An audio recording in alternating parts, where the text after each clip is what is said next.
Right, so for those looking for a pretty affordable iPhone on the used or refurbished market, the iPhone XR might come to mind because it being a 5-year-old device now means you can find this for cheap, and so should you still buy this in 2023? Well, short answer yes, if you can find this for $200 or less, this phone does the basics pretty well, but let's delve into my full thoughts. So let's begin with the design, and this is what's aged the worst with the XR because compared to newer iPhones, you have super thick bezels on the front, a thick chassis and a hefty weight, and so yeah, it does feel a lot clunkier than newer iPhones, which do feel a lot more compact for their 6.1 inch size. And yeah, the weight and the chunkiness of the device does remind me of the Pro Max, which is not great, and so for those who want a smaller smartphone, definitely consider the newer iPhone 12 or of course the iPhone SE. However, as someone coming from a 14 Pro Max, when I switched to this phone for this review, I really had no issues with the size, and I also did not find the bezels that distracting because I did use the XR and the 11 back in the day, so I'm used to this. And so yeah, the design's still fine for the most part. In fact, in one big way, it's better than the Pro Max, and that's because it has rounded edges. Obviously, with the newer iPhones, we have flat sides, which I admit do look nice, but in terms of hand feel, they're not that comfortable to use, especially with a bigger device like the Pro Max.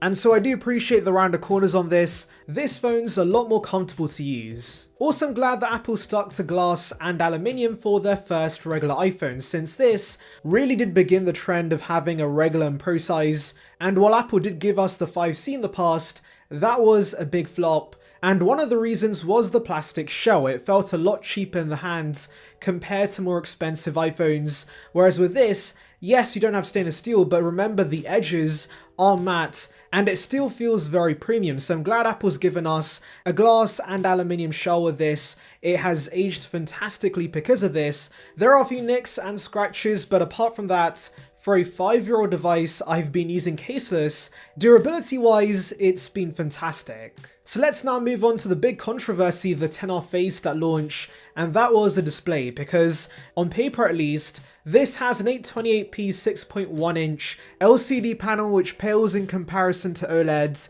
and the much higher resolution you get with that, and so many complained about this at launch. But guys, as someone who used the iPhone XR and the 11 at launch, I had no issues with this panel, and even now, it's actually still pretty good. Because many people forget that Apple was using LCDs for years, and they even do right now with the SE, and so Apple is the expert at making good LCD panels. And yes, the resolution sucks on paper, but I'll be honest, I did not see a huge difference in the quality of the display. It still looks crispy in my opinion, and the colors are great. If anything, the brightness is not that great because it maxes out at 625 nits, and you definitely get much better brightness with the OLED iPhones. And so yes, outdoor visibility is not that great, but apart from that, the actual display resolution is completely fine, and this display is still pretty good in 2023. And yes, I know the blacks are pretty grey on this compared to the deep blacks you get with OLEDs, but honestly, apart from a few techies, I doubt many are going to care about this. I certainly didn't. And so yeah, the display on this is pretty good. I will say though, look out for refurbished iPhones and their replacement displays, because I got this from Amazon Renewed, and the display actually has yellowed a bit a year or two after use, and that usually would not be the case with an Apple display, so I do think this display has been replaced, and in fact around the edges, there is evidence the device has been tampered with.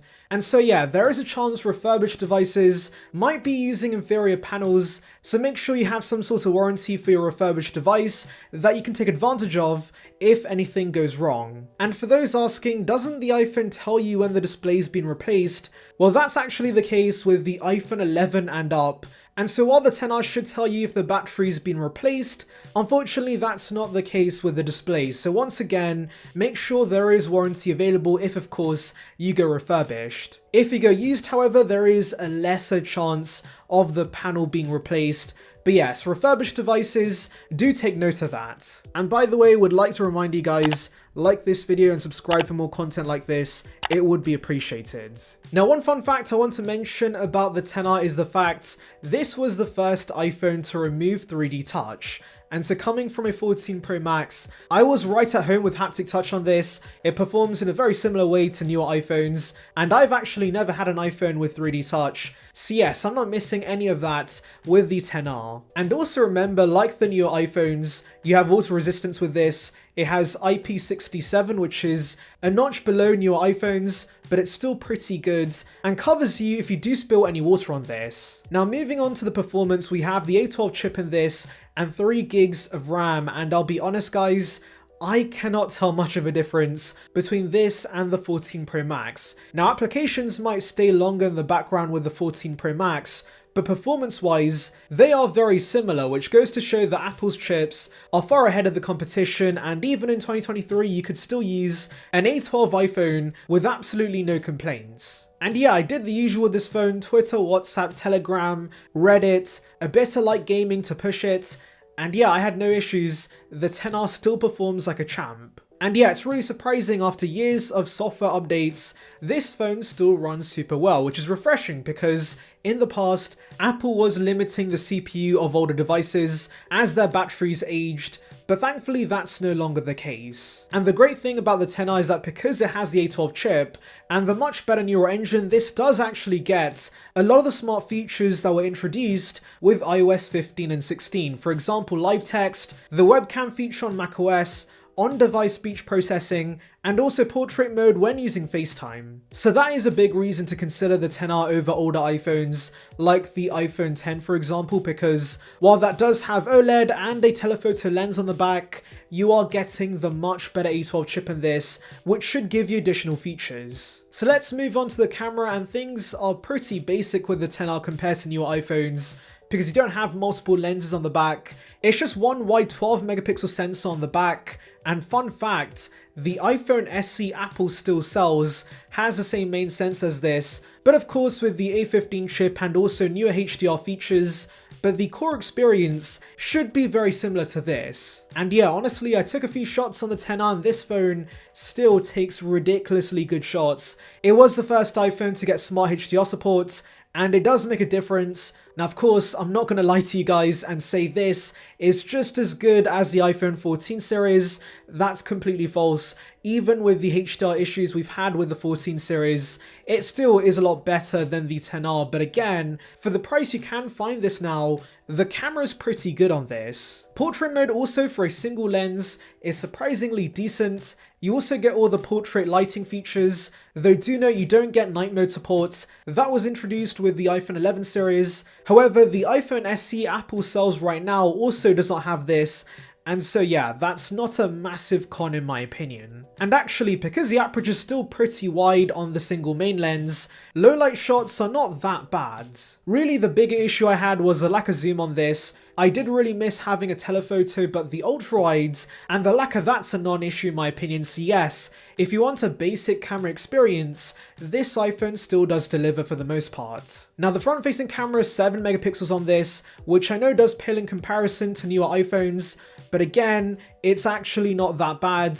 The iPhone SE3 actually also does use the same front shooter, so yes, for regular selfies, it's completely fine. If anything, I did miss the autofocus I had with the 14 Pro Max, but do remember that's only available on the 14 series, and that's a way more expensive device, and so again, for basic selfie usage, this is pretty good.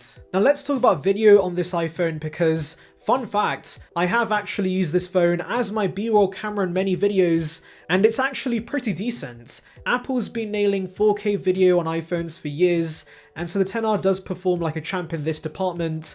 I've had no issues. And you do actually get all the 4K options you get on your iPhones, and so yes, it's really only missing those additional fancy features, but the core experience is pretty similar. Now moving on to connectivity, this has Bluetooth 5.0, which of course many new iPhones have.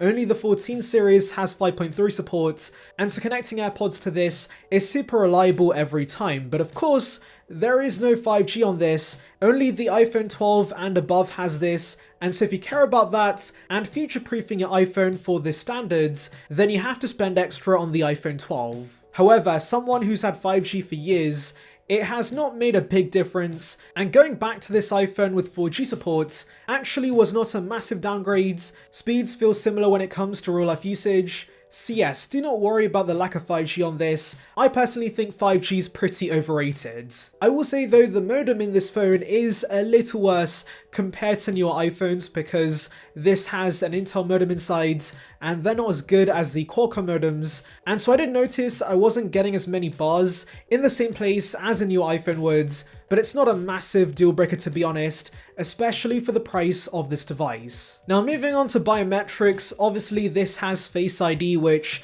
has basically remained unchanged for the most part. It does work at slightly better angles with the 14 series, but the core experience is basically the same, which means it's very reliable. It's much better than fingerprint scanners you find on cheap Android phones, and so yes, I'm glad we have Face ID on this. It's perfect. Now let's talk about the speakers and mics on this. So the speakers are fantastic. I did not realize how good speakers have been on iPhones for the last few years. But yeah, the 10R speakers are still perfectly fine for watching movies and YouTube videos. It's a stereo pair like newer iPhones, and so yeah, they're very good. And I did not realize this, but they do have spatial audio support and Dolby Atmos like newer iPhone models, and so yes, no issues with the speakers.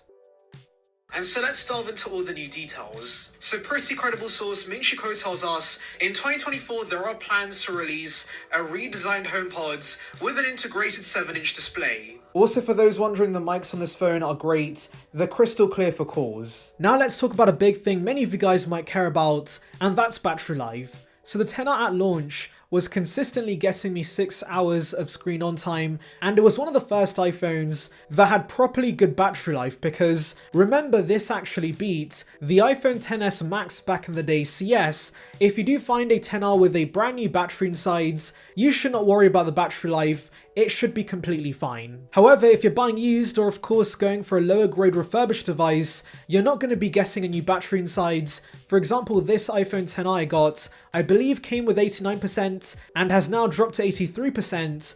And so yes, battery life as a result has not been that great. Now to be fair, I can easily replace this by going to Apple. They do now charge a slightly higher price for battery replacements, but if you're going to use this phone for more than 2 years, it is worth it in my opinion because, trust me, the iPhone XR with a brand new battery inside has terrific battery life. And also, unlike other Android phones at this price, you do have wireless charging on this and also 20-watt fast charging, so yes, I think battery life wise, if your battery health is good enough, the XR should still be decent. Now finally, let's talk about software and longevity with this. So this currently runs the latest version of iOS 16, and to be honest, I've had no issues. It's been surprisingly smoother than the 14 Pro Max, and yeah, there's really nothing to complain about. As I said, the performance is still very good, and so yeah, the software experience on this is near perfect. And for those wondering how many more years of support is the XR gonna get,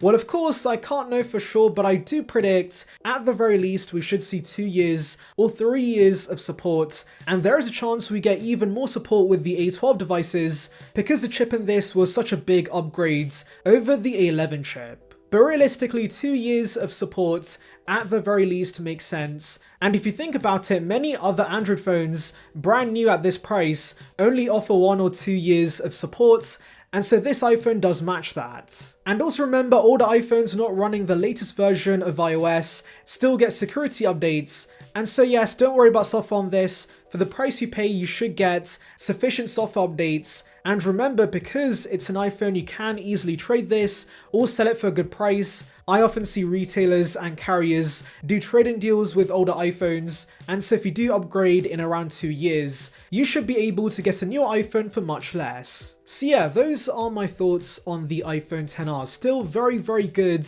in 2023, and I still highly recommend it. But tell me your thoughts regarding this device in the comments. Anyways, thank you for watching, guys. Make sure to like and subscribe for the latest Apple news and rumors. And on that note, I'll see you guys in the next one.